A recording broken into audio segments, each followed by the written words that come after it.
Bismillahirrahmanirrahim. Assalamualaikum warahmatullahi wabarakatuh. Waalaikumsalam. Innal hamdalillah nahmaduhu wa nasta'inuhu wa nastaghfiruh wa na'udzu billahi min syururi anfusina wa min sayyiati a'malina. May yahdihillahu fala mudhillalah wa may yudlil fala hadiyalah. Wa asyhadu an la ilaha illallah wahdahu la syarikalah wa asyhadu anna Muhammadan abduhu wa rasuluh. Alhamdulillahi rabbil alamin wassalatu wassalamu ala asrafi anbiya'i wal mursalin sayyidina Muhammadin wa ala alihi wa ala ahli wa ashabihi wa ajmain. Rabbi shrah li sadri wa yassir li amri wahlul 'uqdatam min lisani yafqahu qawli amma ba'd. Kami panjatkan segala puji kepada Allah dan kami mohon pertolongannya seraya memohon ampun dan perlindungannya dari segala keburukan jiwa dan kejelekan amalia. Barang siapa telah Allah berikan petunjuk jalan baginya, maka tidak ada yang bisa menyesatkannya. Dan barang siapa yang telah Allah sesatkan jalannya, maka tiada yang bisa memberinya petunjuk. Aku bersaksi bahwa tiada Tuhan selain Allah, dan aku bersaksi bahwa Nabi Muhammad hamba Allah dan utusan Allah. Puji syukur senantiasa kita ucapkan kehadirat Allah Subhanahu wa taala yang telah memberikan limpahan karunia-Nya sehingga kita kembali bisa berkumpul malam ini di waktu dan tempat virtual yang insya Allah dimuliakan dan mendapat keberkahan sebagaimana nama dari perkumpulan kita ini yaitu berkah mulia Indonesia. Amin.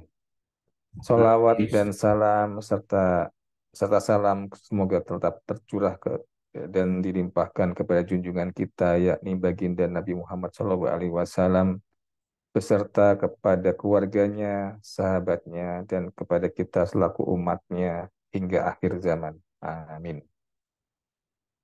Sebagaimana biasa, dalam perjumpaan kita kali ini, acaranya adalah satu pembukaan sudah kita lakukan tadi.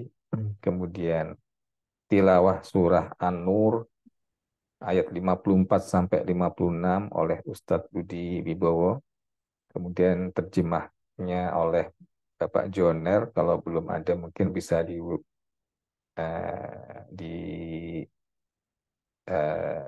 Iya, disampaikan oleh sudah ada. Ustadz Syam.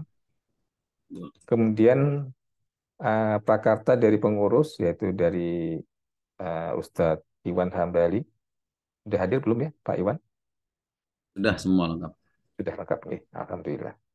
Dan tentu yang kita tunggu-tunggu yaitu paparan materi dan kali ini kajiannya ini eh, pastinya pasti menarik dan seru nih oleh Ustadz Fahmi Irhamsyah MPD CPD Hafizahullah dengan tema belajar dari kepemimpinan Umar bin Khattab. Baik, acara selanjutnya kita sampaikan kepada Pak Budi untuk membacakan surah An-Nur 54 dan 56. Monggo, kami persilahkan. Terima kasih Pak Andika. Bismillahirrahmanirrahim. Assalamualaikum warahmatullahi wabarakatuh. Waalaikumsalam warahmatullahi wabarakatuh. Waalaikumsalam warahmatullahi wabarakatuh. A'udzu billahi minasyaitonir rajim.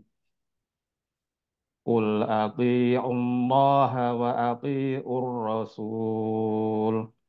فإن تولوا فإنما عليه ما حمل وعليكم ما حملتم وإن تطيعوه تهتدوا وما على الرسول إلا البلاغ المبين وعد الله الذين آمنوا منكم وعملوا الصالحات ليستخلفنهم ليستخلفنهم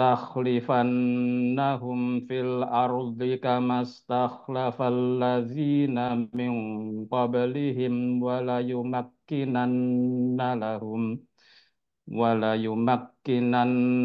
لهم دينهم الذي ارتضى لهم وليبدلنهم من بعد خوفهم أمنا يعبدونني لا يشركون بي شيئا ومن كفر بعد ذلك فأولئك هم الفاسقون وأقيموا الصلاة وآتوا الزكاة وأطيعوا الرسول لعلكم ترحمون.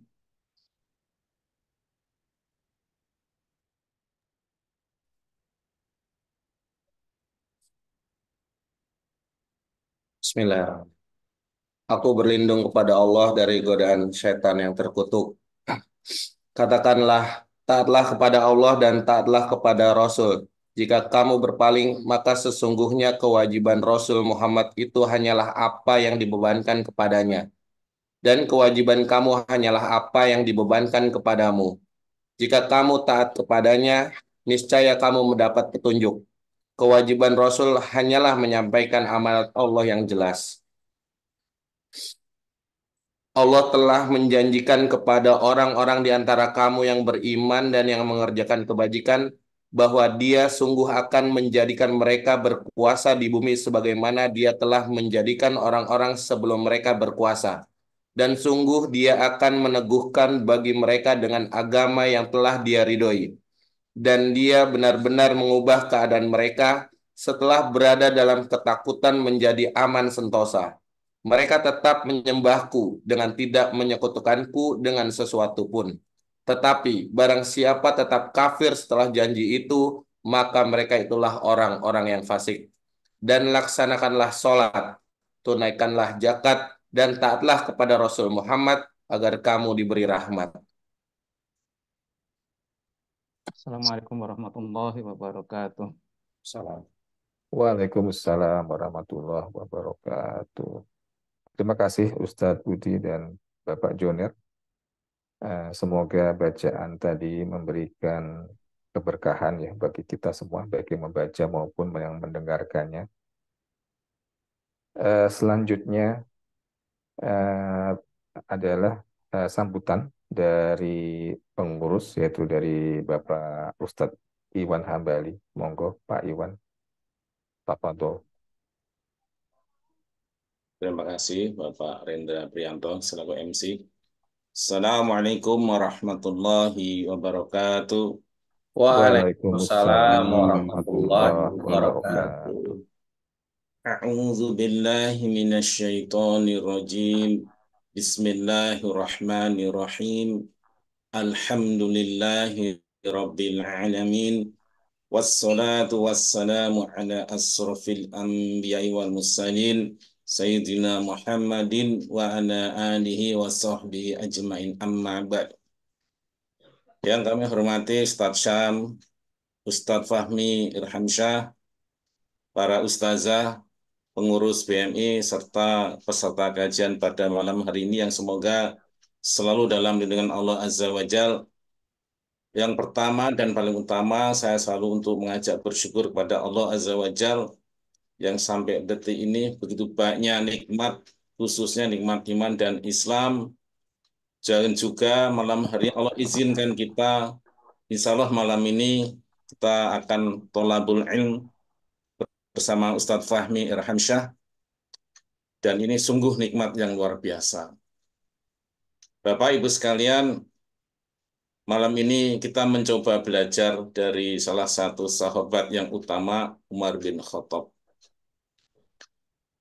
Salah satu khalifah yaitu Umar bin Khattab yang saat itu menjabat dengan, kalau bahasa keren sekarang mungkin gaji ya, gaji bulanan seperti itu, dengan standar yang paling rendah.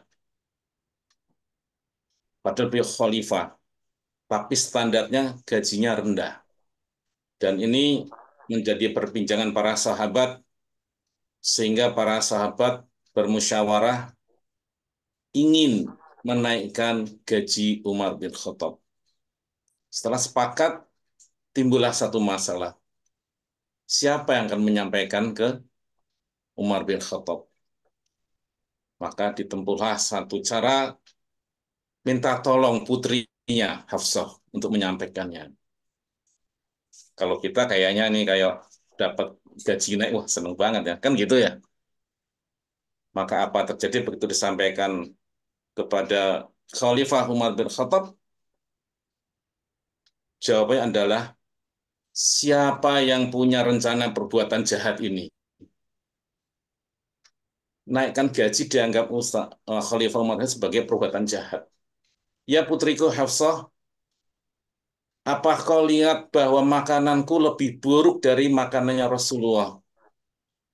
Apa yang kau lihat pakaianku lebih buruk dari pakaiannya Rasulullah? Apakah yang kau lihat rumahku lebih buruk dari rumahnya Rasulullah? Artinya Umar bin Khattab tidak buta terhadap dunia, tidak takjub terhadap dunia. Semuanya patoknya pada Rasulullah. Tidak ada sesuatu pun yang ada pada Umar bin Khattab yang lebih buruk dari Rasulullah. Rasulullah sangat sederhana, baik makanannya, pakaiannya, rumahnya. Maka beliau salah satu contoh pemimpin yang kita impikan di masa saat ini. Insya Allah kurang lebih 10 hari lagi bangsa kita, bangsa yang kita cintai, bangsa Indonesia akan melaksanakan satu pesta demokrasi tanggal 14 Februari. Maka mari kita mohon petunjuk Allah Azza wa Jal untuk mendapatkan pemimpin yang mungkin tidak bisa seperti Umar bin Khattab, tetapi kita boleh berdoa pada Allah, semoga Allah berikan kita pemimpin yang adil dan amanah dan yang melindungi agama Islam. Barangkali itu saja itu yang akan kami sampaikan dalam rangka kita menghadapi tanggal 14 Februari tahun 2024. Terima kasih. Assalamualaikum warahmatullahi wabarakatuh. Waalaikumsalam warahmatullahi wabarakatuh. Terima kasih Bapak Iwan Hambali untuk sambutannya. Dan sekarang tibalah pada saat yang kita tunggu bersama, yaitu kajian. Ini adalah kajian yang baru ya di tempat kita, dan benar-benar ini melengkapi materi-materi yang sudah kita selama ini pelajari. Ada materi akidah, fikih, dan kita lengkapi dengan tarikh dan peradaban atau sejarah. Dan ini sangat menarik sekali karena saya sendiri juga sangat senang tema-tema ini, tema sejarah ya. Dan kita akan belajar bersama Ustadz Fahmi Irhamsyah mengenai kepemimpinan dari Umar bin Khattab. Dan ini saya setuju dengan Pak Iwan nih. Kayaknya ini diangkat sengaja dalam rangka 14 Februari. Nah, apakah betul, apakah tidak, atau malah episode-episode yang lain yang akan disampaikan oleh Ustadz Fahmi? Mari kita dengarkan sama-sama. Dan mohon nanti disiapkan pertanyaan-pertanyaan. Karena begini, ini banyak yang teman-teman yang sebetulnya ingin nanya, tapi mungkin juga agak malu. Ini teman-teman yang nanya ini mewakili teman-teman yang lain. Jadi mohon teman-teman yang biasa bertanya atau juga mempersiapkan diri. Monggo Ustadz, kami persilahkan. Tafadhol masykuro. Baik, terima kasih Rendra Prianto. Suara saya terdengar jelas ya? Jelas. Jelas Ustadz, terima kasih. Bersih. Bismillahirrahmanirrahim. Alhamdulillahirabbil alamin. Alladzi allafa baina qulubina fa asbahna bi ni'matihi ikhwana. Asyhadu an la ilaha illallah wahdahu la syarika lahu wa asyhadu anna Muhammadan abduhu wa rasuluh la nabiyya ba'dah. Wa qala Allah ta'ala, a'udzu billahi minasyaitonir rajim. Bismillahirrahmanirrahim. Wa iz ja'alnal baita masabatan lin-nasi wa amna wattakhidhu min maqami Ibrahim musalla. Ila akhir ayat. Jemaah masyarakat muslimin, jemaah BMI Berkah Mulia Indonesia yang sama-sama kita senantiasa tentunya bersyukur kepada Allah Subhanahu wa taala karena pada malam hari ini ya, di tengah sebagian besar masyarakat kita lagi nunggu debat pamungkas nih ya. Kita meluangkan waktu sejenak untuk kita menghadiri majelis ilmu. Mudah-mudahan hadirnya kita di majelis ilmu ini walaupun secara virtual membuat keberkahan, yang menambah keberkahan di dalam hari-hari yang kita lalui. Karena para ulama menjelaskan bisa jadi karena ibadah yang kita lakukan itu yang mungkin jumlahnya dibandingkan dengan aktivitas lainnya ya, itu tidak sebanyak aktivitas dunia kita lainnya, tapi bisa jadi yang sedikit itulah yang membawa keberkahan. Sebagaimana nasihat beberapa ulama tatkala bicara bulan Ramadan, walaupun cuma 1 bulan, bisa jadi kehadirannya laksana kehadiran Nabi Yusuf alaihissalam yang membawa kebaikan pada 11 saudara lainnya. Jadi 1 bulan Ramadan kalau kita maksimalkan bisa jadi itu yang membawa keberkahan pada 11 bulan berikutnya. Sama juga dengan ibadah sholat kita. Sholat kalau dihitung 1 hari kira-kira berapa jam itu totalnya? 5 waktu itu kalau di total nyampe 2 jam? Kayaknya enggak ya Pak ya? Kalau di total mungkin rate-nya kalau 10 menit saja sekali sholat, mungkin hanya 50 menit. Ya, kalau tidak dihitung sholat-sholat sunnahnya, sholat wajib saja yang minim itu 50 menit. Bisa jadilah yang 50 menit inilah ketika kita beribadah kepada Allah, ini yang membawa keberkahan pada 23 jam 10 menit lainnya. Termasuk juga tentunya majelis ilmu ini. Karena para ulama menjelaskan bahwa tamannya orang-orang muslim itu adalah qala Rasul, qala Allah, qala Rasul. Riyadus Solihin, tamannya orang-orang soleh itu adalah majelis-majelis ilmu. Dan moga-moga dengan hadirnya kita di sini bertambah keberkahan kita. Salawat beriring salam telah kita sanjungkan pada Habibana wa Nabiyana Muhammad sallallahu alaihi wasallam, yang tentunya juga kita hormati, kita doakan bersama guru-guru kita sekalian, Ustadz Syam, Ustadz Iwan Hambali, dan seluruh asatidz yang tidak bisa disebutkan satu persatu.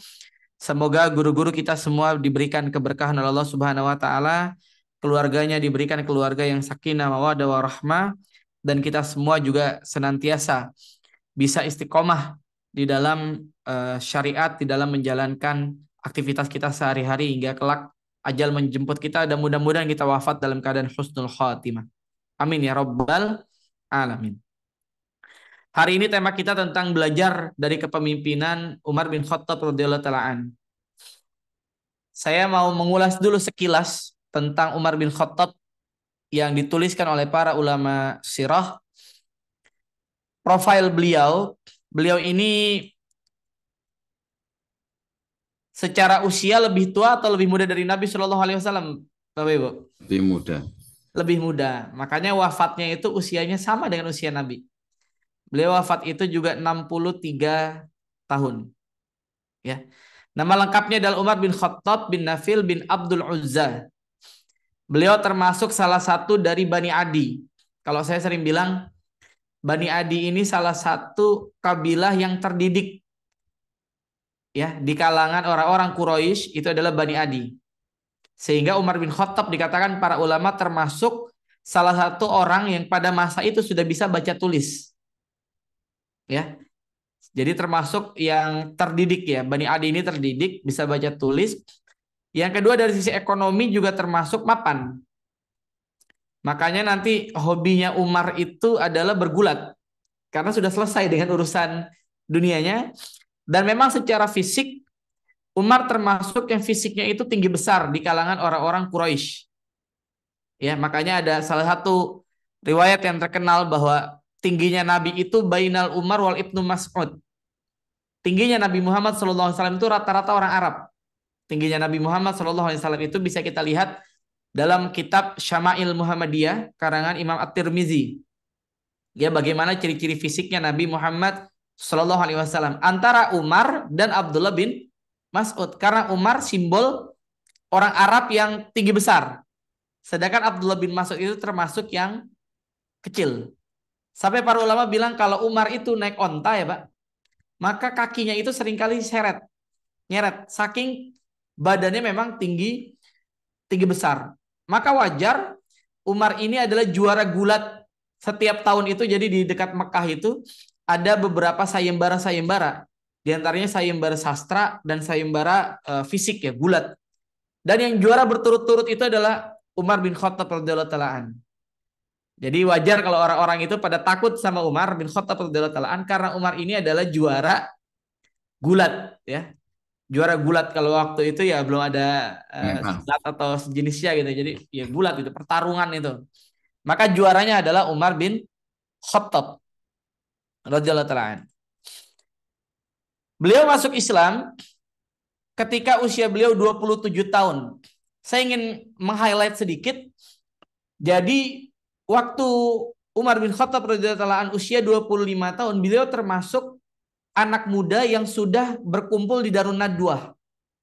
Jadi di Quraisy itu ada perkumpulan orang-orang Quraisy namanya Darun Nadwah yang rata-rata itu orang-orang tua yang kumpul di sana.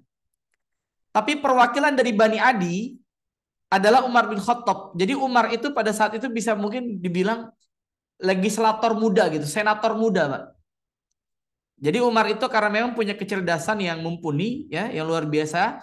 Kemudian fisiknya juga mumpuni dan keturunan orang yang terhormat dari Bani Adi. Maka Umar itu sudah kumpul bersama dengan orang-orang tua pada waktu itu. Di saat beliau usianya 25 tahun. Makanya ada yang menyatakan kebencian Umar kepada Nabi SAW itu bukan kepada pribadinya. Saya reminder sedikit ya. Kalimat Profesor Dr. Abdul Karim Az-Zaid. Ketika beliau menyatakan mengapa Allah memiliki definisi yang berbeda antara orang-orang ahlul kitab dan orang-orang musyrik. Walaupun disebutnya kafir. Lam yakunil ladzina kafaru min ahlil kitabi wal musyrikin. Dalam surat apa tuh, Pak? Surat Al-Bayyinah. Kata Abdul Karim Az-Zaid, saya ingat sekali kalimat beliau. Beliau bilang seperti ini. Perbedaannya adalah ahlul kitab itu cenderung mudah menerima syariat, tapi mereka menolak kepribadian Nabi Muhammad Shallallahu Alaihi Wasallam. Jadi yang mereka permasalahkan adalah kepribadiannya Nabi, karena Nabi bukan berasal dari Bani Israel, ya. Nabi dianggap beyondnya mereka lah, pokoknya bukan minhum. Sebaliknya, kalau orang-orang musyrikin Quraisy khususnya, itu sebetulnya yang ditolak adalah syariat yang dibawa. Tapi pribadinya Nabi itu nggak ditolak, karena Nabi adalah minhum, bagian dari mereka. Jadi mereka sudah memahami dan mengetahui bersama, bersepakat bahwa Nabi ini memang orang baik. Nabi ini orang soleh, akhlaknya itu khuluqin azim, kata Allah Subhanahu Wa Taala. Akhlaknya ini luar biasa. Nah Umar ini agak beda sedikit. Jadi kalau Umar bukan syariat, bukan pribadi Nabi. Umar itu membenci Islam itu karena Umar merasa kehadiran agama Islam itu yang membuat terjadi perpecahan di kalangan orang musyrikin, keluarga-keluarga kafir Quraisy. Ini Pak alasannya, Pak. Jadi Umar tidak membenci syariatnya, Umar tidak membenci nabinya. Yang Umar tidak suka adalah karena fakta yang Umar lihat pada waktu itu, banyak suami dengan istri akhirnya berantem karena ketika salah satunya masuk Islam, keluarga ini berantem. Bapak dengan anak jadi berantem. Ketika anaknya masuk Islam, kemudian bapaknya jadi memusuhi anaknya. Misalnya Abu Ubaidah dengan Utbah bin Rabi'ah, itu terkenal banget tuh pertarungannya. Nah Umar melihat dari sisi sosiologisnya. Menurut Umar bin Khattab radhiyallahu pada waktu itu, beliau melihat bahwa ini kehadiran ini membuat suasana Mekah itu jadi tidak kondusif. Karena keluarga-keluarga ini jadi pada berantem. Jadi Umar tidak anti dengan syariatnya, Umar tidak anti dengan pribadi Nabi SAW. Tapi yang Umar kritisi adalah dampaknya. Walaupun pada akhirnya nanti Umar menyadari kesalahan pikiran beliau. Nah jemaah yang dimuliakan Allah Subhanahu Wa Taala, masa mudanya tadi ya saya bilang, jagoan berkelahi. Terkenal juga sebagai seorang orator, kemudian orang yang bersemangat, dan salah satu di antara beberapa orang di Mekah yang kenal baca tulis sebelum Islam. Ya, jadi saya selalu bilang jangan menganggap abad ke-7 itu belum ada budaya tulis menulis, sudah ada. Bahkan Indonesia abad ke-4 kita sudah punya tradisi tulis menulis, Pak. Jadi abad ke-7 ketika Nabi hadir, tradisi tulis menulis itu sudah ada. Cuman tidak semua orang memiliki kompetensi baca tulis pada waktu itu. Ya, karena memang Mekah termasuk wilayah yang bukan wilayah titik peradaban dunia. Karena peradaban dunia waktu itu ya Romawi, kemudian Persia gitu ya. Tapi beberapa orang ada yang bisa baca tulis termasuk Umar bin Khattab radhiyallahu taala an. Maka di sini kita bisa perhatikan, sebentar, ini terhalang. Saat Nabi Shallallahu Alaihi Wasallam mendapatkan wahyu, Umar menjadi salah satu musuh sejati Islam ya.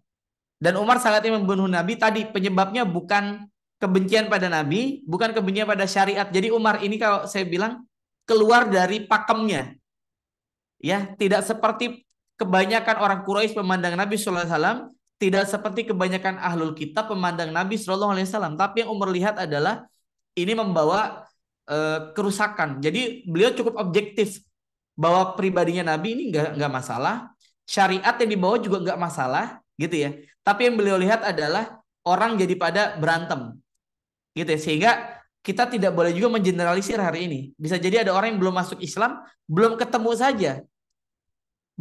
saja apa namanya matchnya di mana gitu.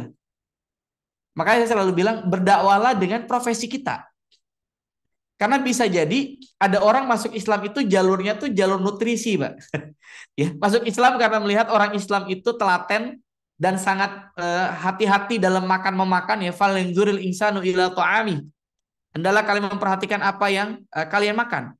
Bisa jadi dakwah yang efektif itu melalui kuliner bagi beberapa orang. Bisa jadi dakwah yang efektif itu melalui olahraga. Kita tahu bahwa saya pernah sampaikan kalau saya tidak salah, data Stanford University menyatakan Islamophobia itu turun sampai 78% lantaran kehadiran Salah sebagai pemain bola Liverpool. Padahal Salah tidak berdakwah. Tapi Salah hanya menjadi seorang pemain muslim yang taat kepada Allah. Itu punya efek, Pak. Ya, punya efek. Jadi kita bisa berdakwah dengan apapun. Nah, jemaah yang Allah Subhanahu wa taala, maka saat Umar ingin membunuh Nabi Shallallahu Alaihi Wasallam, disinilah akhirnya doanya Nabi Shallallahu Alaihi Wasallam itu diijabah Allah Subhanahu Wa Taala. Jadi di antara orang yang didoakan untuk masuk Islam itu ada dua, Umar bin Khattab, yang kedua adalah Ammar bin Hisham. Ya, Umar bin Khattab, yang kedua adalah Ammar bin Hisham. Tapi yang akhirnya dikabulkan Allah Subhanahu Wa Taala ada Umar bin Khattab radhiyallahu taala. Jadi pada waktu itu Umar ingin membunuh Nabi Shallallahu Alaihi Wasallam.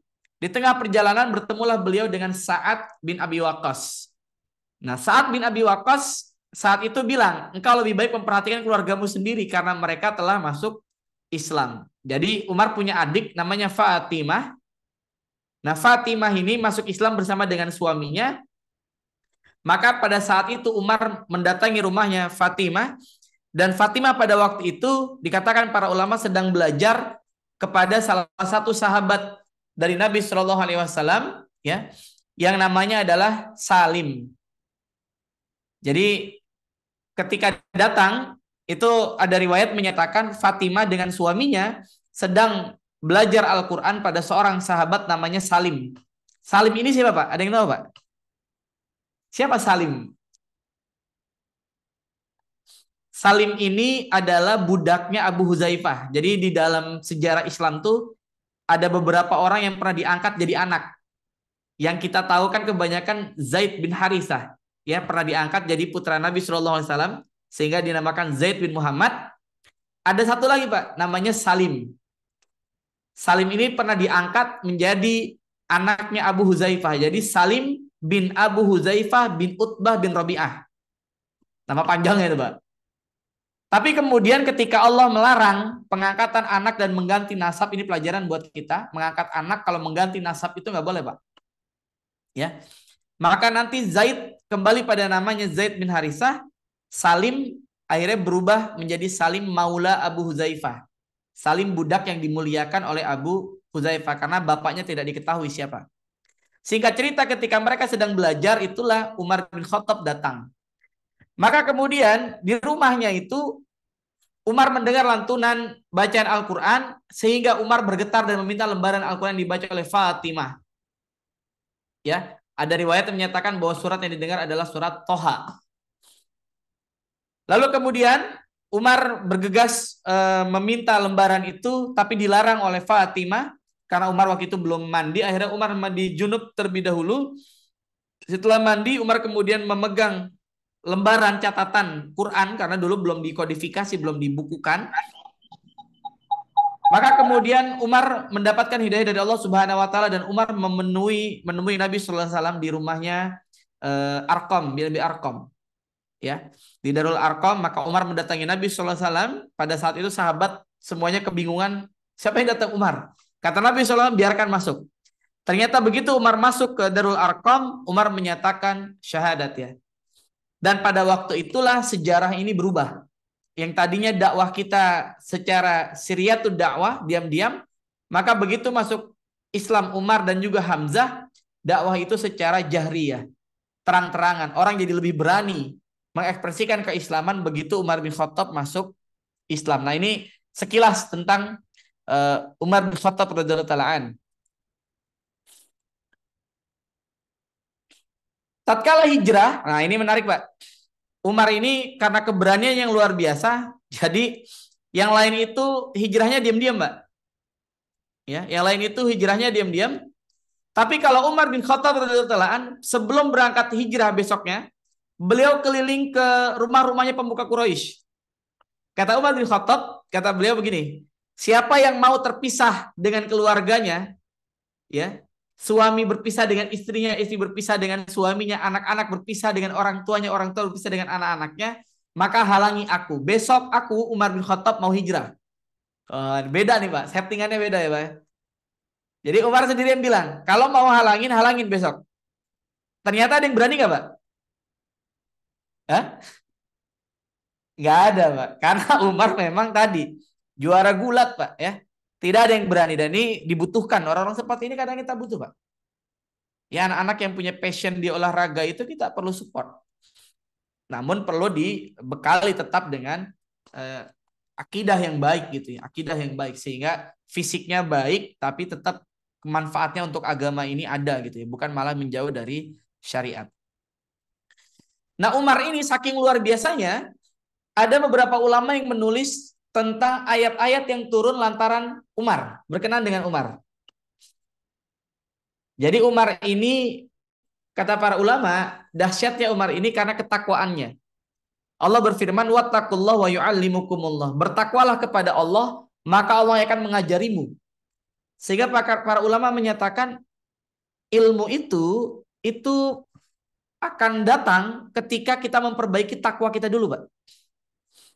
Jadi kalau kita nih lagi belajar nih dengan Ustadz Syam ya, dengan para asatid di BMI, kita kok nggak paham-paham gitu ya. Yang perlu kita perbaiki itu pertama ketakwaan kita dulu Pak. Karena wattaqullah wa yu'allimukumullah. Bertakwa kepada Allah maka Allah akan mengajarimu. Umar ini bukan lulusan ilmu politik.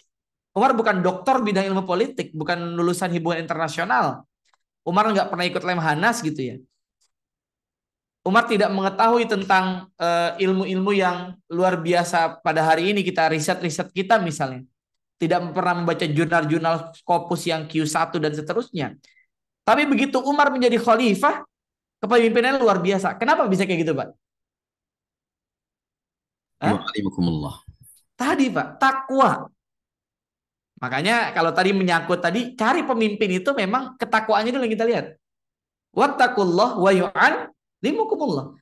Takwalah kepada Allah, bertakwalah kepada Allah, maka Allah akan mengajarimu. Nah, saking luar biasanya ketakwaan Umar bin Khattab radhiyallahu anhu, begitu Umar merespon satu fenomena atau peristiwa yang terjadi pada masa itu, Allah kemudian mengabadikan peristiwa itu dalam Al-Quran. Di antaranya ada beberapa ayat sebetulnya, tapi dua ini saja yang kita ulas karena waktu kita terbatas. Di antaranya surat At-Tahrim, Pak. At-Tahrim itu kita tahu kisahnya adalah tentang madu ya. Tentang madu yang akhirnya membuat Nabi SAW pada waktu itu menyatakan tidak mau lagi makan madu. Gitu Pak ya. Singkat cerita itu kisahnya karena Nabi kalau ke tempat Zainab bintu Jahsy radhiyallahu taala anha, beliau ini sering dikasih madu. Ya madunya itu nikmat gitu, luar biasa. Sehingga ada kecemburuan pada diri Aisyah dan juga Hafsah. Maka Aisyah dan Hafsah waktu itu berkoalisi bilang kalau Nabi mendatangi salah satu kita di antara kita, bilang mulutnya tuh bau nggak enak gitu. Ya, karena mereka tahu kalau di tempatnya Zainab Nabi itu dikasih madu. Ya, Maka baik. Nabi Shallallahu Alaihi Wasallam pada waktu itu sampai ke salah satu di antara mereka, akhirnya dibilang nggak enak baunya. Nabi bilang kalau gitu saya tidak akan lagi makan madu. Akhirnya Allah tegur Nabi Shallallahu Alaihi Wasallam, ya ayuhan Nabi, lima tuharrimu ma ahallallahu lak tabtagi mardhata azwajik wallahu ghafurur rahim. At-Tahrim ayat 1. Wahai Nabi, lima tuharrimu ma, mengapa engkau mengharamkan ahallallahu lak, apa yang Allah halalkan bagimu? Tabtagi mardhata azwajik, apakah hanya karena ingin membahagiakan, merespon kehendak istri-istrimu? Nah, begitu tahu peristiwa ini, Pak, maka Umar mendatangi Hafsah. Umar negur Hafsah. Asa rabbuhu in talaqakunna ayyubdilahu azwajan khairan minkuna. Ya, muslimatin mu'minatin qanitatin taibat saihatin sayyibati wa abkara. Jadi Umar bin Khattab radhiyallahu anhu menegur Hafsah pada waktu itu ya, karena Hafsah ini adalah putri beliau. Allah bisa saja asa rabbuhu in talaqakunna ayyubdilahu azwajan min khairan kunna. Allah bisa saja ya menyuruh nabinya untuk mentolak kalian, mentolakmu wahai Hafsah. Dan Allah kemudian menggantikan posisimu dengan wanita yang lebih baik. Ya, tadi di dalam ayat itu panjang itu. Jadi lebih taat, kemudian ahli ibadah dan seterusnya. Nah, itu teguran Umar, Pak. Umar menegur Hafsah, kemudian peristiwa ini diabadikan oleh Allah Subhanahu wa taala menjadi ayat surat At-Tahrim ayat 5. Jadi di antara asbabun nuzul surat At-Tahrim ayat 5 adalah teguran Umar bin Khattab kepada Hafsah karena peristiwa itu. Ya bayangkan kalau surat At-Tahrim nggak turun, Mbak, mungkin madu hari ini haram buat kita. Karena Nabi pernah tidak mau makan madu. Yang kedua adalah Al-Baqarah 125 yang tadi sempat di awal saya bacakan. Ketika itu belum ada syariat kita sholat di makam Ibrahim. Nah, ini saya sedikit meng-highlight ya karena ada yang salah paham. Makam Ibrahim itu dianggap kuburan Nabi Ibrahim. Makam Ibrahim itu apa maknanya, Pak?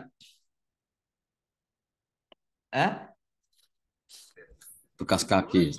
Tempat Nabi Ibrahim pernah berdiri ya, bekas kakinya. Wa idz yarfa'u Ibrahimul qawaida minal baiti wa Ismailu rabbana taqabbal minna innaka antas samiul alim. Jadi tempat Nabi Ibrahim itu pernah berdiri di situ ya, qiyam ya. Jadi tempat berdirinya Nabi Ibrahim itu. Bukan kuburan. Kalau kuburannya di mana, Pak? Makamnya Nabi Ibrahim itu di mana kuburannya? Di mana, Pak? Kuburan Nabi Ibrahim itu hari ini? Israel. Ya, di Palestina ya, Al-Khalili. Ya, sekarang diabadikan jadi sebuah masjid namanya Masjid Ibrahimi. Setengahnya kaum muslimin, setengahnya milik Yahudi. Nah, waktu itu tidak ada kebiasaan itu, maka Umar bertanya, ya Rasulullah, kenapa kita nggak sholat di situ? Ya, kita nggak sholat di makam Ibrahim itu. Maka Allah kemudian turunkan firman-Nya, wa iz ja'alnal baita masabatan linnasi wa amna wattakhizu mim maqami Ibrahima musalla. Jadi lagi syariat sampai hari ini, Pak. Ya, kalau kita habis tawaf, maka sunnahnya adalah kita sholat 2 rakaat di makam Ibrahim. Nah, ini lantaran pertanyaannya Umar bin Khattab. Jadi bayangkan Umar nanya, yang jawab langsung Allah Subhanahu wa taala. Umar negur anaknya, yang merespon langsung Allah Subhanahu wa taala. Ini saking luar biasanya Umar bin Khattab karena Nabi sallallahu alaihi wasallam bilang, seandainya ada nabi setelahku maka dia pasti Umar bin Khattab. Tapi tidak ada lagi nabi setelahku. Ya, karena Umar ini perpaduan akal yang tajam ya, orang yang sangat cerdas, tegas, dan fisik yang memang juga luar biasa. Nah, jemaah yang Allah Subhanahu wa taala, singkat cerita, Beliau menggantikan Abu Bakar As-Siddiq radhiyallahu taala an ini lantaran endorse-nya Abu Bakar. Jadi saya mereminder sedikit, kalau Abu Bakar As-Siddiq radhiyallahu taala an waktu itu adalah kesepakatan para sahabat. Sebetulnya Abu Bakar tuh pengennya siapa Pak yang jadi khalifah? Ingat gak Pak? Waktu Nabi meninggal kan terjadi dialog tuh antara para sahabat. Yang diusulkan menjadi khalifah tuh awalnya siapa Pak? Oleh Abu Bakar.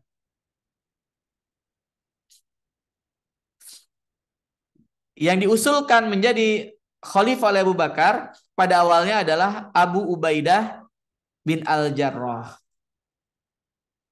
Ya Pak. Jadi Abu Bakar pengennya Abu Ubaidah. Karena kata Abu Bakar, Abu Ubaidah adalah amin hadhil ummah. Ya, berdasarkan hadis dari Nabi SAW. Ingat ya kisah Najran. Kalau ada yang waktu itu sudah mengikuti kisah tentang Abu Ubaidah ya. Abu Ubaidah itu karena peristiwa Najran itu. Karena orang-orang Najran mau bayar jizyah yang jumlahnya banyak. Maka mereka bilang, kirimkan kepada kami orang yang paling jujur di antara kalian. Maka Nabi menyatakan aminus shodiq. Amin hadhil ummah adalah Abu Ubaidah bin Al-Jarrah. Maka dari situ Abu Bakar As-Siddiq bilang, yang paling layak menjadi pemimpin adalah yang paling amanah. Ini kata Abu Bakar Pak. Maka yang paling amanah di umat ini adalah Abu Ubaidah bin Al-Jarrah. Menurut Abu Bakar As-Siddiq radhiyallahu taala. Tapi kata Abu Ubaidah, lah, jangan saya. Yang paling layak menjadi pemimpin ya setelah Nabi Shallallahu Alaihi Wasallam wafat itu adalah Abu Bakar As-Siddiq radhiyallahu taala. Karena Abu Bakar Siddiq jujur. Yang kedua kontribusinya untuk umat jelas. Abu Bakar punya kontribusi besar buat umat, mendampingi Nabi Shallallahu Alaihi Wasallam di saat-saat kritis ya. Yang berikutnya yang paling penting juga, secara tersirat Nabi menginginkan Abu Bakar menjadi pemimpin karena Abu Bakar ini selalu diangkat menjadi imam. Waktu Nabi sakit, maka pengganti sebagai imam Nabi SAW adalah Abu Bakar As-Siddiq. Tetapi Umar bin Khattab ini berbeda. Umar bin Khattab pada waktu itu menjadi khalifah karena memang sebelum Abu Bakar As-Siddiq wafat, Abu Bakar itu berkeliling mengendorse Umar bin Khattab. Ya, jadi Umar bin Khattab ini dibayar sebagai khalifah berdasarkan pencalonan yang diajukan oleh Abu Bakar. Jadi Abu Bakar itu berwasiat, kalau saya meninggal, maka pemimpin berikutnya penggantinya adalah Umar bin Khattab. Sehingga kita bisa menyatakan dalam sejarah peradaban Islam ini, cara memilih pemimpin itu, toolsnya itu bisa berbeda-beda Pak tiap zaman. Maka hari ini kita ada demokrasi pemilu misalnya tanggal 14 Februari nanti, yaitu ijtihad yang hari ini bisa kita tempuh. Jadi jangan sampai kita golput gitu Pak. Sayang sekali suara umat Islam kalau kemudian golput ya. Karena kalau kita tidak menggunakan hak pilih kita, orang-orang Islam tidak peduli kepada politik, maka kita harus siap dipimpin oleh politisi-politisi yang tidak peduli kepada umat Islam ya. Maka dari sini kita belajar Umar bin Khattab radhiyallahu anhu naik lantaran kontribusi dari Abu Bakar As-Siddiq yang mengendorse Umar bin Khattab radhiyallahu anhu. Di bawah kepemimpinannya, Umar bin Khattab ini memimpin dengan luar biasa sehingga ada percepatan yang luar biasa. Saya lupa deh, kita udah pernah belajar kepemimpinannya Abu Bakar belum ya? Kalau Abu Bakar memang menurut pandangan saya wajar ketika perluasannya tidak seluas Umar bin Khattab karena Abu Bakar itu banyak pemberontakan. Ya, kaum Riddah yang menolak membayar zakat. Kemudian nabi-nabi palsu. Jadi di dalam negeri itu banyak gejolak. Sehingga Abu Bakar pada waktu itu memang banyak fokusnya di dalam negeri. Tapi Umar bin Khattab radhiyallahu taala suasana dalam negeri sudah relatif kondusif. Karena kepemimpinan Abu Bakar As-Siddiq sebelumnya. Jadi ada hasil yang luar biasa gitu. Sehingga Umar itu bisa dibilang ya nikmat dari Allah Subhanahu wa taala, rezeki pada kepemimpinan Umar, masyarakatnya sudah relatif baik gitu kan. Ya, peninggalan dari pemimpin sebelumnya ya, ini Abu Bakar As-Siddiq radhiyallahu anhu. Jadi sangat wajar kenapa ekspansinya luar biasa, jauh sekali sampai nanti Syam karena relatif tidak banyak gejolak-gejolak kecil. Apa pelajarannya, Pak? Kalau mau aktif di luar ya, kalau mau eksis di luar, rumah tangga harus selesai dulu gitu Pak. Dalam negerinya sudah harus selesai dulu. Gimana bisa ekspansi keluar kalau dalam negerinya belum selesai gitu. Ya, saya selalu bilang kenapa Nabi bisa berkholwat, sering-sering berkholwat ya. Ketika beliau usia 40 tahun menjelang jadi nabi itu sering ke gua Hira sampai akhirnya menjadi nabi karena Nabi sudah selesai dengan dirinya.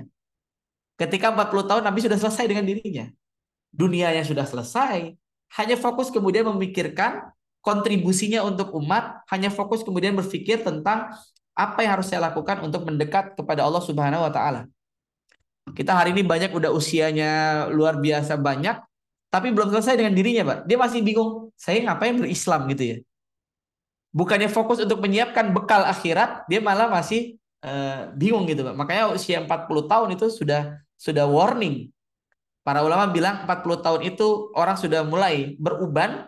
Uban itu bukan tahap berikutnya dari rambut hitam, bukan. Uban itu adalah kembali. Karena aslinya ternyata rambut kita tuh putih, Pak. Ya, kemudian diwarnai oleh Allah Subhanahu wa taala, maka putih itu bukan setelah hitam, tapi putih itu sebelum hitam. Kembali, siap-siap kita harus kembali kepada Allah Subhanahu wa taala, maka sudah harus selesai dengan diri kita. Nah, ini pelajaran dari Umar bin Khattab radhiyallahu anhu, kenapa bisa ekspansi karena sudah selesai dengan dalam negerinya. Ya, sudah selesai dengan pemerintahan di dalam negeri sehingga bisa ekspansi. Maka kedamaian, keamanan dalam negeri itu menjadi hal yang sangat penting. Ya, kemudian juga administrasi pemerintahan dan seterusnya tadi juga sempat disinggung ya, termasuk Baitul Mal dan lain sebagainya. Ini juga luar biasa kontribusinya Umar. Dan Umar ini sangat sederhana. Ia merakyat dari sisi pakaian sehingga nanti ada riwayat ada pemimpin dari wilayah lain datang mencari khalifah. Umar waktu itu lagi tiduran di bawah pohon kurma, Pak. Kaget dia. Seorang pemimpin yang sangat dikenal di dunia Islam ya, luar biasa. Tapi hanya tidur di dekat pohon kurma, sederhana sekali. Ya, Umar memilih hidup dengan sederhana. Walaupun kita juga tidak boleh menafikan karena nanti gayanya Utsman agak beda. Utsman hidupnya perlente karena Utsman memang sangat kaya raya. Tidak boleh juga kita gampang menilai orang. Ya, saya termasuk yang salah juga, Pak. Dulu saya termasuk memandang orang Islam tuh sekaya apapun dia harus hidup sederhana. Pakaiannya, kendaraannya dan seterusnya. Tapi ternyata saya salah, Pak. Karena ada juga orang yang punya kebutuhan memang harus tampilnya perlente. Apalagi pengusaha-pengusaha itu ya. Saya ketika di Inggris itu kalau ngisi pengajian di beberapa lokality itu ya dijemputnya dengan mobil mewah gitu ya. Saya diskusi kenapa kayak gini. Ya karena banyak mereka cerita akhirnya rata-rata kalau mereka backgroundnya pengusaha mereka butuh itu. Ya butuh kendaraan yang bagus, butuh jam tangan yang memang mahal untuk penampilan, perform. Karena bisnis yang mau dibicarakan ini bisnis bukan 10 juta, 20 juta, bikin ratusan M. Sehingga mereka butuh mempengaruhi lawan bicaranya dengan tampilan yang itu. Maka pakaian itu ya pilihan gitu ya. Yang penting sesuai dengan kadarnya. Jangan maksain, jangan juga kemudian tidak mensyukuri nikmat yang Allah berikan. Nah, jemaah yang Allah Subhanahu wa taala,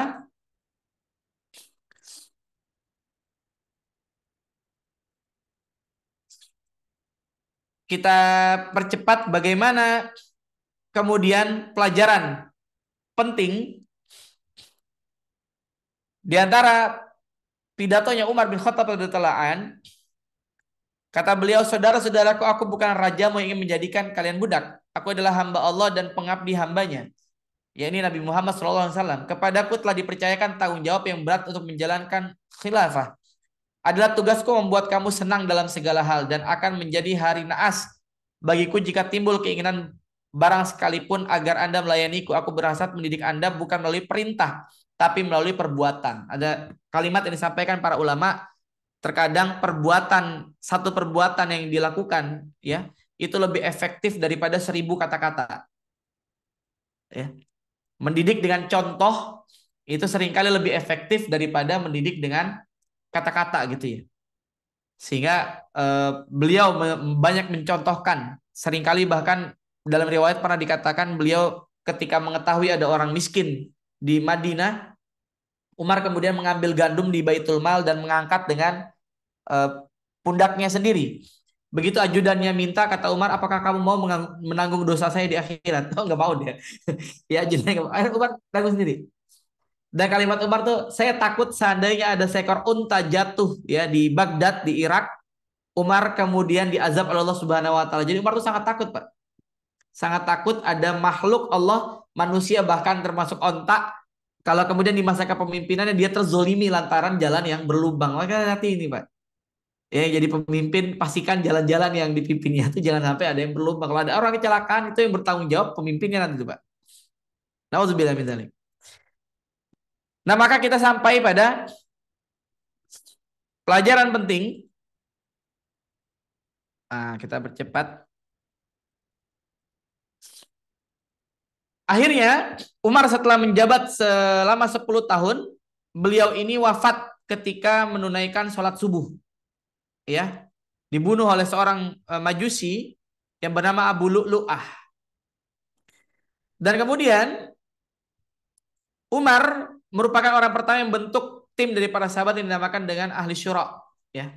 Orang-orang yang kemudian berperan nanti dalam pemilihannya Utsman dan Ali. Jadi pola pemilihan Utsman dan Ali nanti berbeda lagi karena sudah ada majelis syura ini. Dan di antara pesan Umar yang juga sangat penting adalah terkait dengan hutang. Umar itu sangat concern menegur orang yang memiliki hutang. Dan ini juga perlu kita syiarkan hari ini. Di negara kita tercinta Indonesia, banyak anak-anak muda kita hari ini terjerat pinjol, Pak. Penyebabnya adalah FOMO banyaknya. Kalau penyebabnya kebutuhan primer nggak jadi masalah tuh ya. Tapi banyak yang karena faktor FOMO, fear of missing out. Karena teman-temannya pakai iPhone, dia nggak punya iPhone, dia bela-belain dah tuh. Ya, hidup tidak dengan kapasitasnya. Akhirnya dia paksain sampai kemudian berani berhutang. Dan banyak anak-anak muda sekarang sudah terjerat dengan pinjol. Hutang, Umar selalu menasehati bahwa ayat terpanjang ya di dalam Al-Quran itu ayat tentang apa, Pak? Ayat terpanjang dalam Al-Quran itu ayat tentang hutang. Maka ini juga renungan buat kita semua pada hari ini. Berhutang itu tidak haram, berhutang itu boleh, tapi berhutang harus kita bayar. Jangan sampai kita tergolong orang-orang yang muflis di hadapan Allah Subhanahu wa taala begitu sudah meninggal dunia, ternyata orang-orang yang kita hutangi menagih kita ketika kita sudah sampai di yaumul mizan. Nauzubillah min dzalik. Ya, mudah-mudahan yang punya hutang semuanya ya segera dipermudah oleh Allah Subhanahu wa taala untuk melunasinya ya, Pak. Enggak ada lagi yang punya hutang lagi ya. Amin ya rabbal amin. Nah, kita sampai pada kesimpulan. Allah berfirman, ya ayyuhalladzina amanu atiiullaha wa atiiur rasula ulil amri minkum. Wahai orang beriman, taatilah Allah, taatilah Rasul dan ulil amri minkum. Para ulama menjelaskan ketidakadaan kalimat ati'u ini maknanya bahwa ulil amri itu ada term and conditionnya. Kita patuh pada ulil amri selama ulil amri ini tidak mengajak kita untuk bermaksiat dari Allah dan Rasulnya. Selama ulil amri ini baik, selama ulil amri ini taat pada Allah dan Rasulnya, maka tidak ada alasan untuk kita tidak wala, tidak loyal pada mereka. Tapi kalau sudah ada penyimpangan, ada kemaksiatan, ya, ada penyimpangan terhadap demokrasi misalnya saat ini ya, atau ada penyimpangan terhadap etika-etika, nilai-nilai moral itu menyimpang, maka tidak ada lagi ketaatan kepada pemimpin. Maka kita boleh melakukan penegurannya kepada pemimpin. Kemudian fa in tanaza'tum fi syai'in farudduhu ilallahi war rasul in kuntum tu'minuna billahi wal yaumil akhir dzalika khairun wa ahsanu ta'wila. Apabila kamu berlainan pendapat tentang sesuatu, maka kembalikanlah ia kepada Allah dan Rasulnya dan sunnahnya. Jika kamu benar-benar beriman pada Allah dan hari kemudian, yang demikian itu lebih utama bagimu dan lebih baik akibatnya. Saya ingin menyampaikan, akhirnya kita sampai pada kesimpulan kepemimpinan yang bisa kita ambil pelajaran dari peristiwa Umar bin Khattab radhiyallahu anhu yang mudah-mudahan jadi bekal kita, Pak, untuk memilih tanggal 14 Februari nanti. Yang pertama adalah perhatikan tingkat ketakwaannya. Tadi saya bilang, wattaqullah wa yu'allimukumullah. Syarat kita mendapatkan ilmu dari Allah Subhanahu wa taala itu takwa. Dengan keberadaan takwa maka ilmu itu membawa berkah dan manfaat. Saya pernah ditanya, Ustaz, bisa nggak orang berilmu tanpa takwa? Jawabannya bisa. Tapi ujungnya mesti nggak baik. Contoh, Jepang coba. Jepang itu ilmunya luar biasa, Pak. Negara maju kan. Tapi ketika tidak ada unsur takwanya, hari ini gimana? Ada orang tiba-tiba muncul di Jepang itu nikah dengan manekin hari ini, Pak. Coba baca berita tuh, Pak. Ya, orang nikah dengan manekin, ya. Orang nikah dengan apalah boneka dan seterusnya. Aneh-aneh itu, Pak. Karena ilmunya luar biasa, tinggi, tapi tidak diiringi dengan takwa. Atau pada beberapa negara maju ya, kalau di Inggris itu misalnya di Bristol ada jembatan yang begitu tinggi ya, saya pernah diajak ke sana kebetulan ketika ngisi pengajian di Bristol. Di jembatannya itu banyak orang yang bunuh diri, Pak. Kita bisa bayangkan kenapa negara maju, ya rakyatnya sejahtera, ya penghasilannya luar biasa besar, begitu punya masalah mereka bunuh diri. Karena tidak ada pelarian, Pak. Mereka sekuler, tidak mengenal Allah Subhanahu wa taala. Begitu punya masalah, larinya adalah bunuh diri. Maka takwa ini membuat orang hidup ini seimbang, balance. Ya, wattaqullah wa yu'allimukumullah. Maka perhatikanlah ketakwaannya calon pemimpin yang kita pilih. Yang kedua, perhatikan kecintaannya kepada ilmu. Penting, Pak.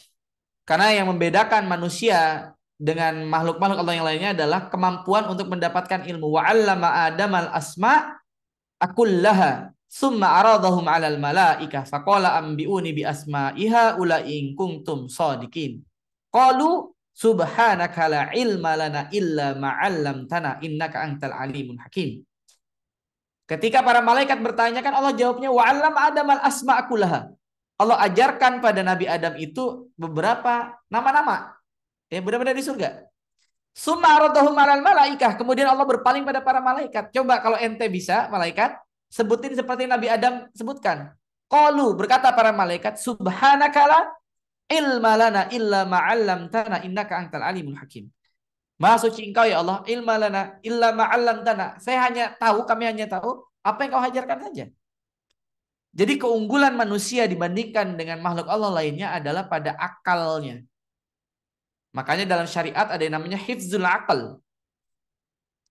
Dan sudahlah takwa, kemudian kemampuan dan senantiasa belajar ini penting. Pemahaman terhadap pendidikan, maka penting nih hari ini apalagi ada tema tentang pendidikan, menurut saya perlu dilihat, dibedah mana pemimpin yang punya visi terkait dengan pendidikan yang baik. Dan pendidikan itu bukan hanya masalah sekolah, Pak. Saya selalu menyayangkan orang kalau bicara pendidikan hanya bicara sekolah. Pendidikan itu bicara masalah rumah, pendidikan itu bicara masalah masyarakat, ya komunitas. Pendidikan juga bicara masalah pergaulan sosial. Bukan hanya sekolah yang diperbaiki. Ya, karena hari ini kita belajar bisa dari manapun ya. Ada kawan saya lagi viral tuh anaknya Deliang, itu kawan saya di Inggris, dia dari Bristol dulu, Mas Aryo. Anaknya itu homeschooling, Mbak. Tapi di rumah dididik untuk menulis buku dan sekarang sudah menulis 40 buku. Kemarin viral tuh sampai diundang di Deddy Corbuzier dan lain sebagainya. Anaknya pernah di Inggris lama. Jadi padahal tidak sekolah itu, Pak. Homeschooling. Maka bicara pendidikan tidak hanya bicara masalah sekolah, tapi bagaimana peranata pendidikan itu dikelola oleh negara. Ya, rumah, kemudian masyarakat, ini juga perlu dicek. Yang ketiga, qawiyul jism. Karena Umar bin Khattab tadi kita lihat fisiknya luar biasa, Pak. Ya karena kepemimpinan ini butuh memang fisik yang kuat. Kasihan kalau pemimpinnya sudah sakit-sakitan, itu zalim kita, Pak ya. Pemimpinnya kalau sudah sakit-sakitan, sudahlah sibuk mengurusi fisiknya yang sudah melemah misalnya, tapi juga harus memikirkan rakyatnya, dan Indonesia ini kompleks. Dari Sabang sampai Merauke dan 17.548 pulau. Negara kita luar biasa besar. Yang keempat adalah amanah. Tadi sebagaimana dialog antara Abu Ubaidah dengan Abu Bakar As-Siddiq. Kata Abu Bakar, karena dia adalah amin hadhil ummah. Amin hadhil ummah. Ya, Abu Bakar adalah Abu Ubaidah adalah amin, orang yang amanah di umat ini. Tapi kemudian Abu Ubaidah berkata, Abu Bakar adalah imam. Ya, Abu Bakar adalah sidq. Orang yang jujur, Abu Bakar orang yang mampu menjadi imam. Ini mungkin kalau kita ambil substansi tentang profil dari Umar bin Khattab dan kisah sekelumit kisah tentang kepemimpinan bangsa Umar bin Khattab radhiyallahu anhu. Semoga Allah berikan kepada negara kita pemimpin yang baik ya, pemimpin yang amanah, pemimpin yang membawa negara kita pada negeri yang baldatun thayyibatun wa rabbun ghafur. Wallahu alam bishawab. Saya kembalikan kepada Pak Rendra. Saya ucapkan terima kasih dan mohon maaf apabila ada kata-kata yang kurang pas ya, kurang berkenan.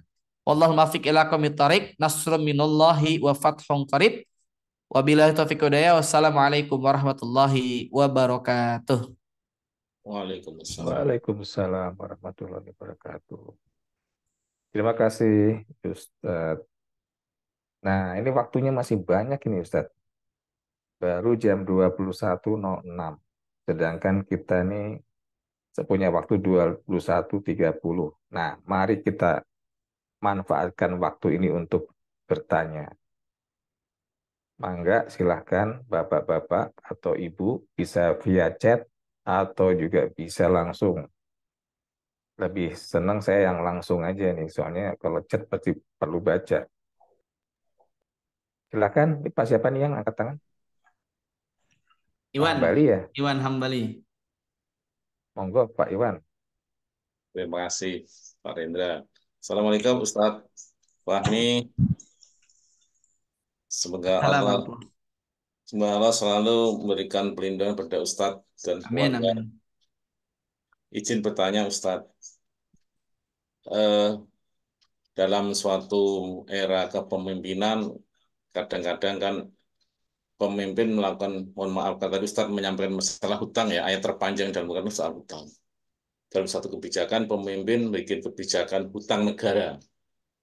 Sementara pemimpin itu mempunyai batas waktu tertentu, sehingga dimungkinkan saat yang bersangkutan itu selesai menjabat kepemimpinannya, maka hutang itu masih berlanjut, belum selesai. Pertanyaan adalah, siapa nanti yang bertanggung jawab hutang itu di hadapan Allah ini nanti? Ya, soal urusan akhirat ini siapa nih Ustadz yang bertanggung jawab? Apakah beliau yang membuat keputusan kebijakan hutang itu, atau pemimpin, atau bagaimana Ustadz? Syukur Ustadz. Baik. Bismillahirrahmanirrahim. Langsung jawab atau gimana nih? Langsung Ustadz. Taip. Ini malah bagus nih. Ini sebetulnya tidak hanya negara ya. Ini kan banyak yang pemimpin perusahaan nih. Yang utang juga. Nah, ini gimana Ustadz? Yang pertama, memang konteks kalau kita melihat muflis, makna muflis itu sifatnya individu. Ya. Jadi ketika kita berhutang atas keperluan kita pribadi. Ya, jadi kita berhutang untuk keperluan kita pribadi atau keluarga kita di bawah naungan kita. Dan kita kemudian tidak atau tidak berikhtiar membayarnya, maka orang-orang ini akan termasuk orang yang muflis, yaitu orang yang ketika dia yaumul mizan itu ditagih oleh Allah Subhanahu wa taala, nanti ada orang-orang yang datang meminta keadilan pada Allah Subhanahu wa taala, maka orang-orang ini kemudian pahalanya dialihkan kepada orang yang meminta hutang tersebut. Jadi hutang ini dibawa mati ya, hutang ini dibawa mati. Sehingga hutang ini harus dibayar. Pertanyaannya bagaimana kalau hutangnya itu atas nama negara gitu ya. Kita hutang untuk membangun negara, kita hutang untuk perusahaan misalnya. Allahu alam, tidak tahu ya secara detail bagaimana, tapi yang pasti seorang pemimpin yang berhutang itu dia perlu bertanggung jawab juga untuk berpikir juga bagaimana caranya bisa membayar itu, jangan sampai menjadi orang yang zalim. Jadi begitu masanya selesai, yang ditinggalkan hutangnya begitu banyak sehingga pemimpin berikutnya, kita memimpin perusahaan gitu ya, atau kita jadi pemimpin tadi di sebuah organisasi, yang berikutnya itu malah hutangnya jauh lebih banyak sehingga gerak mereka tidak begitu lincah. Maka ini merupakan salah satu tanggung jawab ya, bentuknya tanggung jawab di amanah kita ya masing-masing. Tapi kalau tadi yang saya sampaikan memang biasanya umumnya terkait dengan hal yang sifatnya pribadi ya, hal sifatnya pribadi. Dan ini juga menggambarkan kepada kita bahwa memang sebaiknya jangan terlalu mudah ya, bermudah-mudahan dalam berhutang ya. Makanya kalau kita perhatikan ayatnya itu Pak di surat Al-Baqarah itu kan. Di situ bahkan disyariatkan para ulama itu pertama kalau kita ngutang kita harus ngasih tahu kapan bayarnya kan gitu. Artinya kita harus tahu kita bisa bayar kan gitu kan kalau ngutang itu Pak. Ya, adabnya tuh kita harus ngasih tahu saya nih utang sama Pak Renda, misalnya Pak Renda saya utang ya 1 juta. Adabnya tuh saya yang berhutang harus ngasih tahu. Pak, saya ngutang tanggal 25 Maret saya bayar. Adabnya tuh begitu. Ketika saya tidak ngasih tahu, ya, maka Pak Renda itu boleh nanya ke saya, Ustaz, ini saya kasih tapi saya mau tahu kapan dibayarnya. Kalau kita ditanya jangan tersinggung tuh Pak. Ini kan pelajarannya apa berarti? Kita kalau berhutang kita harus sudah tahu, ini kira-kira bisa bayarnya kapan. Makanya usahakan utang yang memang kira-kira kita mampu untuk membayarnya. Hari ini yang terjadi banyak orang berhutang nggak jelas kemampuan dari membayarnya. Gitu kan ya. Nah, ini juga hati-hati, jangan tuh tanggung jawab kita tuh. Yang kedua, di situ berdasarkan ayat di surat Al-Baqarah itu sebaiknya dituliskan. Ya, ada saksinya. Ada saksinya. Karena tadi yang ditakutkan adalah kemudian dipertanggungjawabkan di hadapan Allah Subhanahu wa taala utang ini ditagihkan kepada kita. Nah, kembali pada pertanyaan tadi, apakah kemudian utang negara ini dijadikan tanggung jawabnya kepada presiden? Allahu alam, saya nggak tahu ya. Tapi yang pasti kalau hutang kaitannya dengan pribadi itu akan nyampe kepada kita ya, kalau pribadi. Tapi kalau kita sebagai pemimpin negara atau pemimpin organisasi atau perusahaan tadi, memang sebaiknya saat kita berhutang kita sudah tahu sebelum saya selesai misalnya masa jabatan saya ini hutang ini bisa diselesaikan misalnya gitu. Atau saya bisa tahu bahwa ini cara membayarnya itu saya sudah bisa membuat sistemnya. Jadi begitu saya sudah lengser, ini akan bisa terbayarkan. Jangan sampai kita menjadi pemimpin begitu kita selesai, yang mimpin berikutnya mendapatkan hutang yang begitu banyak gitu ya. Allah alam. Baik, bagaimana Jazakallah Pak khair, Iwan? Ustaz. Pan. Selanjutnya, siapa yang mau bertanya? Dipersilahkan.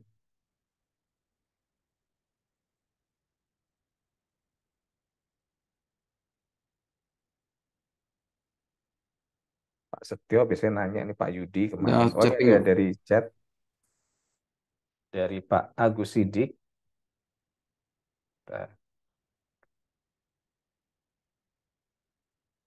Assalamualaikum Ustadz, izin bertanya, apa yang dimaksud julukan Umar sebagai Al-Faruq dan apa yang sampai saat hasil kita bisa merasakan sukron?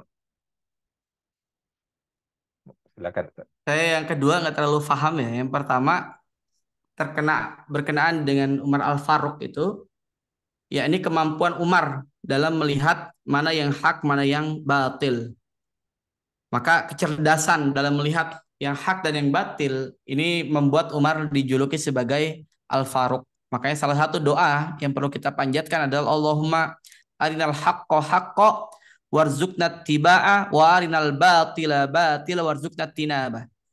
Kita perlu bisa membedakan mana yang hak, mana yang batil. Mana hak, mana batil. Dan Allah melarang mencampur adukan wala talbisul haqqo bil batil wa taktumul haqqo wa antum ta'lamun. Nggak boleh mencampur adukan yang hak dan yang batil. Dan para ulama bilang tidak bisa satu hati itu ada dua terinstall, hak dan batil dari satu hati itu akan susah tuh. Ya. Maka dari sini pelajaran berharga dari yang kita ambil dari Umar bin Khattab radhiyallahu anhu, kemampuan beliau. Ini benar, ini enggak. Nah, itu kemampuan Umar yang luar biasa ya, tegas dalam urusan yang demikian. Sehingga nanti banyak pikiran-pikiran Umar ini akhirnya menjadi rujukan pada kitab-kitab usul. Misalnya tentang maslahat dan mafsadat. Ya, dalam kaidah usul itu dikatakan misalnya menghilangkan atau menghindari mudarat itu lebih utama daripada mengambil maslahat. Jadi takarannya ada batil, ada hak, ada maslahat, ada mafsadat. Ini luar biasa nanti rumusannya dalam kitab-kitab usul. Jadi kemampuan untuk bisa membedakan hak dengan batil itulah yang menyebabkan Umar dijuluki sebagai Al-Faruq. Kemudian berkenaan dengan apa tadi itu? Manfaat. Ini ada lanjutannya ini. Apa betul Al-Quran hasil dari atau gini Pak Agus bisa langsung bertanya supaya lebih jelas Pak Agus. Boleh. Monggo Pak Agus. Aku juga kurang paham ini. Mungkin bisa dibuka mic-nya langsung saja.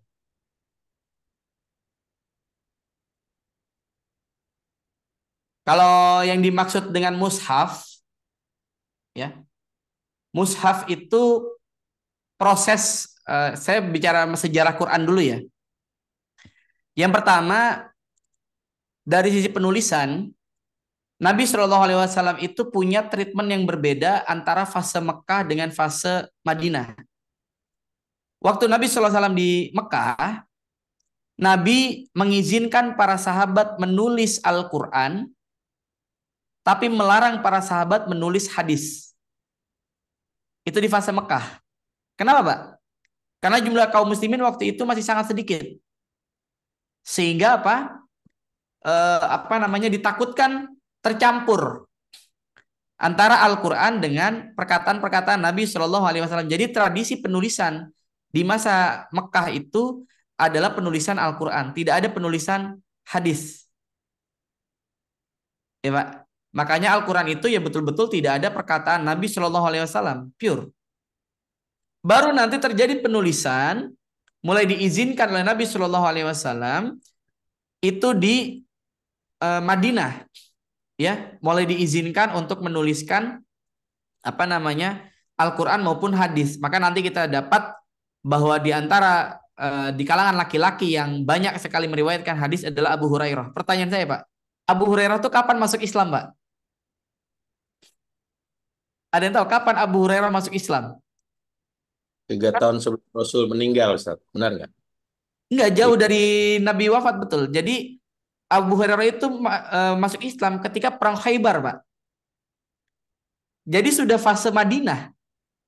Jadi bayangkan, luar biasanya Abu Hurairah, mu'alaf, tapi semangatnya dalam menuntut ilmu karena memang beliau kebetulan ahlu sufah ya. Beliau tinggal di Masjid Nabawi, kemudian banyak mencatatkan perkataan-perkataan Nabi di dalam tulisan-tulisannya, sehingga Abu Hurairah banyak meriwayatkan hadis. Nah, ini pelajaran penting buat kita bahwa penulisan itu nanti baru terjadi di sana. Nah, ide untuk Al-Quran itu mulai dikumpulkan itu pada masanya Abu Bakar As-Siddiq radhiyallahu ta'ala an. Kenapa? Karena menjelang Nabi wafat terjadi peristiwa besar, yakni peristiwa yang namanya Bir Ma'unah. Bir Ma'unah. Ya, ada sekitar kalau saya tidak salah 70, nanti bisa dilihat lagi di buku sirah, 70 penghafal Al-Quran yang meninggal dunia. Jadi singkat ceritanya, ada orang datang pada Nabi SAW minta dikirimkan para penghafal Quran, guru-guru Quran gitu ya, untuk mengajar. Tapi begitu mereka jalan, ini penghafal-penghafal Quran yang Nabi SAW sekitar 70 orang itu ternyata dibunuh. Makanya nanti Nabi melakukan yang namanya kunut nazilah. Kunut nazilah meminta kepada Allah supaya membunuh itu diberikan azab oleh Allah Subhanahu wa taala. Dan kunutnya itu tidak hanya waktu subuh. Jadi nazilah itu kunutnya subuh, zuhur, asar, maghrib, isya. Jadi jangan aneh, Pak, kalau kemarin terjadi peristiwa Gaza misalnya, ada masjid-masjid, beberapa masjid bikin kunut nazilah, salat zuhur, asar, maghrib, isya, karena itu ada riwayatnya, Pak. Peristiwa tadi Bir Ma'unah. Maka pada masa Abu Bakar As-Siddiq diperintahkan untuk dituliskan. Namun pada waktu itu penulisannya itu belum ada font yang serupa. Juga belum ada penetapan ayatnya. Sehingga kenapa terjadi misalnya hari ini jumlah ayat itu dianggap beda-beda. Ada yang menyatakan 6.666 misalnya gitu ya. Padahal berapa, Pak? Kalau Bapak hitung jumlah ayat Quran ada berapa, Pak? Ada yang pernah hitung nggak, Pak? Hah? Ada yang pernah hitung, Pak? 300-an. Jadi beda-beda itu. Kenapa beda-beda jumlahnya? Karena ada yang memotongnya misalnya surat misal ayat kursi gitu ya. Kalau kita kan ayat kursi itu satu ayat, Pak. Tapi ada yang kemudian Allahu la ilaha illa huwal hayyul qayyum, satu ayat. La ta'khudhuhu sinatu wa la naum, dua ayat.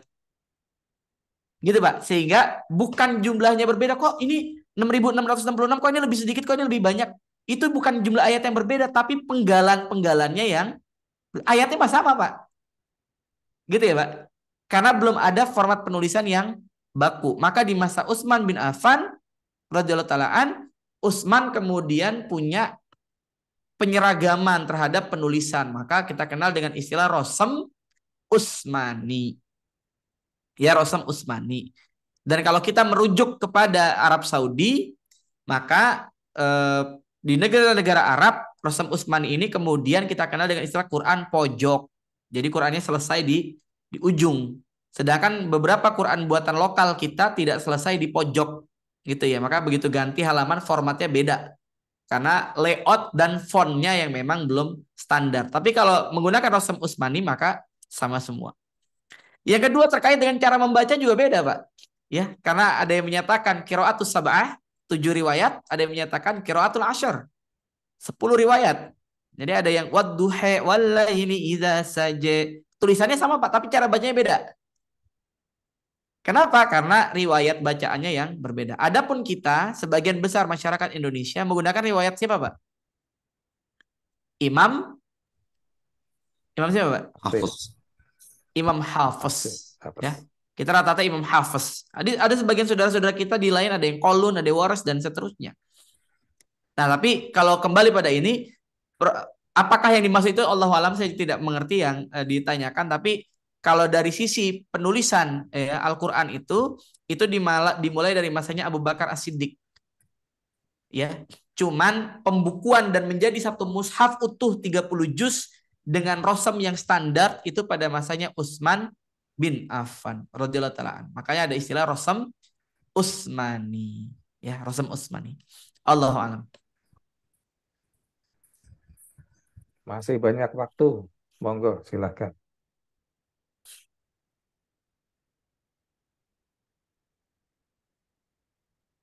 Budi ini udah mau tanya. Aku udah lihat gelagatnya. Ayo,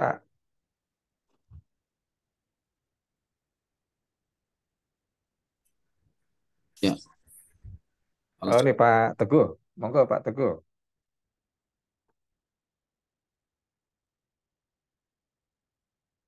Mic-nya Pak dinyalain, Pak. Buka. Masih di mute. Ya. Assalamualaikum warahmatullahi wabarakatuh. Izin bertanya. Waalaikumsalam warahmatullahi wabarakatuh. Ahlan, betul. Tadi salah satunya kecintaan terhadap ilmu. Ilmu kalau kita lihat di beberapa pengajian saya itu kan ada ilmu untuk pedoman hidup, ada ilmu untuk sarana hidup seperti profesi-profesi kita ya, dokter dan sebagainya. Itu bagaimana di dalam kita menerapkan supaya seimbang. Karena semua ilmu kan dari Allah. Demikian, Ustaz. Assalamualaikum warahmatullahi wabarakatuh. Iya. Bismillah. Yang pertama, berkenaan dengan ilmu, saya tertarik dengan pikiran dari Profesor Najib Al-Attas. Najib Al-Attas ini guru besar di IUM di Malaysia, Islamic International University of Malaya. Beliau bilang dalam buku beliau tentang ilmu ya, tentang pendidikan, beliau bilang ilmu itu ada yang sifatnya fardu ain, ada yang sifatnya fardu kifayah. Jadi beliau bilang, dan ini menurut saya juga kritik buat kita ya, kesalahan kita selama ini begini, Pak. Kita membagi ilmu itu ilmu dunia dan ilmu akhirat. Ini kesalahan menurut saya. Sehingga apa? Terkesannya orang kalau belajar matematik kayak mau nyari dunia. Gitu, Pak. Jadi kalau belajar agama berarti ini jurusannya akhirat. Nah, belajar bahasa Inggris ini jurusannya dunia. Ini kesalahan, Mbak. Karena apa tadi? Bapak juga sampaikan, semua ilmu itu pada dasarnya kan dari Allah Subhanahu wa taala. Makanya firman-Nya Allah Subhanahu wa taala yang pertama tuh Iqra. Bismi rabbikal ladzi khalaq. Kata para ulama, Iqra itu kenapa bukan utlu? Padahal maknanya sama-sama, fi'il amr tuh kalau kita belajar bahasa Arab ya, sama-sama baca, perintah baca. Kenapa bukan utlu? Utlu bismi rabbikal ladzi khalaq. Bisa aja tuh, Pak. Sama-sama baca. Ya, Tapi kenapa ikro? Kata para ulama karena ikro ini maknanya general. Kalau kita ada isim tuh isim makrifat, isim nakiroh, ya. Ada ya, umum, ya. Ada khusus. Jadi ya, ikro itu general. Maksudnya apa? Belajar mah belajar apa aja silahkan. Ilmunya ilmu apa aja. Tapi ingat, bismi rabbikal ladzi khalaq. Semua ilmu harus kemudian mengantarkan kita pada pemahaman bahwa Allah itu sang pencipta. ya, Maka ya, beliau mengkritik dan ini menurut saya sepakat dengan kalimat beliau. Jangan ada lagi pandangan kita ilmu dunia, ilmu akhirat, Pak. ya, Semua, ya. semua hakikatnya bisa mengantarkan seseorang pada akhirat. Tapi yang perlu kita bedakan adalah Hmm. ilmu fardu kifayah dan ilmu fardu ain. Apa itu fardu ain dan fardu kifayah? Ilmu yang fardu ain adalah ilmu yang kaitannya dengan ibadah kita. Ya, Jadi seorang muslim, ya dia harus tahu cara toharoh gitu, Pak. Seorang ya, muslim ya. harus bisa baca Quran dengan baik dan benar. Karena kaitannya dengan Hmm. sholat. Nggak bisa Ya, kemudian kok Bapak nggak bisa baca Quran. Saya kan insinyur. Saya kan dokter. Nggak ada alasan, Pak. Karena baca Al-Quran ini bagian dari sholat. Kalau sholat kita mau berkualitas, maka bacaan kita ya harus baik dan benar. ya, Ini yang namanya ilmu fardu ain, yang kaitannya dengan ibadah-ibadah kita. Adapun ilmu yang sifatnya fardu kifayah, yang berkenaan dengan dunia kita. Karena Allah berfirman, wabtagi fima ataqallahu darul akhirah. Kita harus mempersiapkan rumah di surga. Wala taksa nasibaka minad dunya. Tapi jangan lupa urusan kita di dunia. Jadi ilmu yang fardu kifayah ini dalam rangka kehidupan kita di dunia. Tapi ilmu ini juga harus mengantarkan kita pada pemahaman bismi rabbikal ladzi khalaq. Jadi kalau saya sering isi di sekolah-sekolah gitu ya, ketemu sama para guru, saya bilang nggak boleh lagi ada guru yang masih berpandangan ilmu itu ilmu dunia, ilmu akhirat. Enggak. Tapi ilmu itu fardu ain dan fardu kifayah. Maka tugas para guru gimana caranya ngajar matematik, ujungnya adalah mengenalkan kepada Allah. Ngajar fisika, ujungnya anak ini makin soleh. Ngajar olahraga, ujungnya anak-anak ini kemudian makin beriman pada Allah. Nah itu tugasnya para guru. Karena bismi rabbikal ladzi khalaq. Karena kalau teorinya Najib Al-Atas dia bilang maka pentingnya yang namanya islamisasi ilmu pengetahuan. Karena sejarah ilmu itu kalau kita tarik ya sebetulnya dari peradaban Islam ilmu itu. Gitu ya, Pak. Jadi ya, kalau pandangan hemat saya memang apa namanya terkait dengan ilmu ya tadi fardu ain, fardu kifayah dan gimana caranya memang ilmu ini mengantarkan seseorang kepada akhiratnya. Wa batagi fi ma ataqallahu darul akhirah. Adapun berikutnya wala tangsa nasibaka minad dunya. Ini bisa dipenuhi dengan ilmu yang fardu kifayah tadi. Ya menjadi engineer, menjadi dokter itu dalam rangka wala tangsa nasibaka minad dunya. Karena kita hidup masih menapaki dunia ini. Tapi ujungnya harus kemudian membentuk kesolehan. Bayangkan ya, seorang engineer yang soleh pasti nggak akan terjadi kayak sekarang lagi rame tuh. Tol apa tuh Pak? MBZ ya, yang katanya ternyata ada kasus di situ ya, ada dan seterusnya itu kan kebayang kalau itu orang-orang soleh semua nggak akan ada tuh model-model yang seperti itu misalnya ya. Jalanan yang di tempat saya nih di Pasir Angin di Cilengsi itu, jalanan baru diperbaiki Pak, baru sekian bulan udah bolong lagi. Ini masalahnya ada di mana gitu kan? Masalah ada di mana? Maka semua orang soleh itu harus ada di segala sektor. Semua orang soleh harus ada di segala sektor. Maka penting pemahaman bahwa apapun ilmunya, ya kalau dulu kan apapun makanannya, minumannya, teh botol sosro gitu ya. Apapun ilmunya, ujungnya harus bismi rabbikal ladzi khalaq. Kolak. Itu mungkin Pak. Makasih, Allah Ustaz. a'lam. Ya. Ya, sama-sama Pak. Wah, ini pas 21.30. Sebetulnya sih masih pingin nanya nih saya, tapi waktunya sudah pas. Jadi mungkin pertanyaan atau teman-teman yang lain juga bisa disimpan untuk waktu yang akan datang. Amin, amin. Terima kasih Ustadz Fahmi atas penjelasannya yang ini ya komprehensif sekali. Dari awal kepemimpinan Umar sampai kemudian pada masa eh, akhir kehidupannya, dan kita bisa gunakan eh, kajian ini untuk tadi menatap peristiwa tanggal 14 Februari, yaitu hari kasih sayang. Bukan ya, hari itu pilihan. Baik, mungkin kita mintakan Ustadz Fahmi untuk sekaligus menutup kajian kita ini dengan doa, sehingga eh, lengkap rasanya kajian kita malam ini.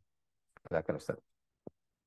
Kalau doa nanti mungkin dipimpin Ustadz Syam atau Ustadz lainnya ya. Baik, Saya ya. kita langsung closing saja ya. Mudah-mudahan apa yang kita kaji pada hari ini menambah pikiran kita dan membuka wawasan kita bahwa sejarah itu dihadirkan Allah Subhanahu wa taala untuk kita ambil ibrohnya. Bukan untuk sekedar kita menghafal dan mengetahui masa lalu, tapi justru untuk menjadi pembuka jalan kita mengelola masa depan kita. Jadi fungsi sejarah itu merefleksikan kehidupan kita di masa yang akan datang. Mudah-mudahan ada hal yang bisa kita ambil, dan saya mengucapkan jazakumullah khairan katsira, dan sekali lagi saya ucapkan kalau ada yang salah saya mohon dibukakan pintu maaf yang sebesar-besarnya.